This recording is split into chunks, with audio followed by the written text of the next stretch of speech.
Syria's war is a mess. After 4 years, the conflict is divided between 4 different sides on the ground. Each side has different foreign backers, and those foreign backers don't even agree with one another about who they're fighting for or who they're fighting against.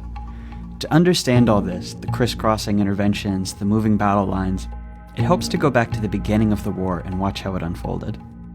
The first shots in Syria's war are fired in March of 2011 by Syrian dictator Bashar al-Assad against peaceful Arab Spring demonstrators.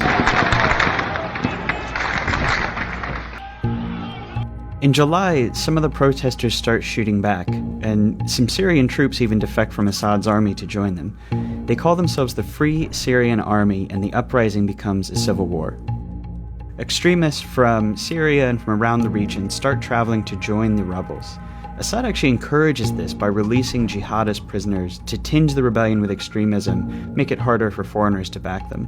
In January of 2012, Al-Qaeda forms its new branch in Syria called Jabhat al-Nusra. Also around then, Syrian Kurdish groups, who've long sought autonomy, take up arms and de facto secede from Assad's rule in the north. That summer is when Syria becomes a proxy war.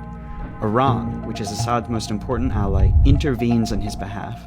By the end of 2012, Iran is sending daily cargo flights and has hundreds of officers on the ground.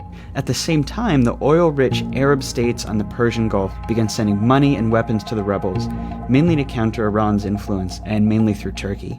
Iran steps up its influence in turn in mid-2012 when Hezbollah, which is a Lebanese Shia group backed by Iran, invades to fight alongside Assad. The Gulf states respond by sending even more money and weapons to rebels, Saudi Arabia really leading the effort at this point, and this time going a lot through Jordan, who also opposes Assad. And by 2013, the Middle East is divided between generally Sunni powers on one side supporting the rebels and Shias on the other side supporting Assad. That April, the Obama administration, horrified by Assad's atrocities, signs a secret order authorizing the CIA to train and equip Syrian rebels. But the program stalls out at first. At the same time, the US quietly urges the Arab Gulf states to stop funding extremists, but their requests go ignored. In August, Assad uses chemical weapons against civilians in the town of Ghouta. Men, women, children lying in rows, killed by poison gas. It is in the national security interests of the United States to respond to the Assad regime's use of chemical weapons through a targeted military strike. Russia proposed on Monday that Syria surrender control over its chemical weapons to the international community for its eventual dismantling to avoid a U.S. military strike. The U.S. ends up backing down, but the whole thing establishes Syria as a great powers dispute, with America against Assad and Russia backing him. Just weeks later, the first American training in arms through that CIA program finally reached Syrian rebels. The US is now a participant in the Syrian war. In February of 2014, something happens that transforms the war.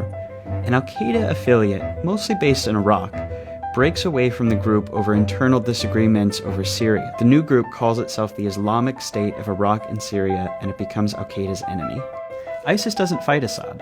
Instead, it fights the other rebels and it fights the Kurds, carving out a mini-state in Syria that it calls its caliphate. And that summer, it marches across Iraq, seizing territory and galvanizing the world against it. Then, in September, almost exactly 1 year after it almost bombed Assad in Syria, We're moving ahead with our campaign of airstrikes against these terrorists, and we're prepared to take action against ISIL in Syria as well. that summer, the Pentagon launches its own program to train Syrian rebels. But unlike the CIA program, this one will only train rebels who fight just ISIS, not Assad. And the program fizzles out, showing that America now opposes ISIS more than Assad, but also that there's really no like-minded force on the ground in Syria. In August, Turkey begins bombing Kurdish groups in Iraq and in Turkey, even as Kurds are fighting ISIS in Syria. Turkey also doesn't bomb ISIS in Syria. All of this deepens tension with the US over this question of whether they need to treat Assad or ISIS the primary enemy, and creates a lot of confusion among the Kurds about where the US stands.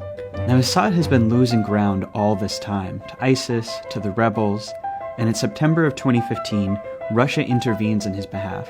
Russia says it's there to bomb ISIS, but in fact it just bombs the anti-Assad rebels, including some rebels who are backed by the US. So as it stands now, There are lots of different groups and outside countries involved in Syria's war, and even among allies there are big disagreements about who their enemies are, who to support, and how to do it. And those contradictions are a big part of why, for this war, there is just no end in sight.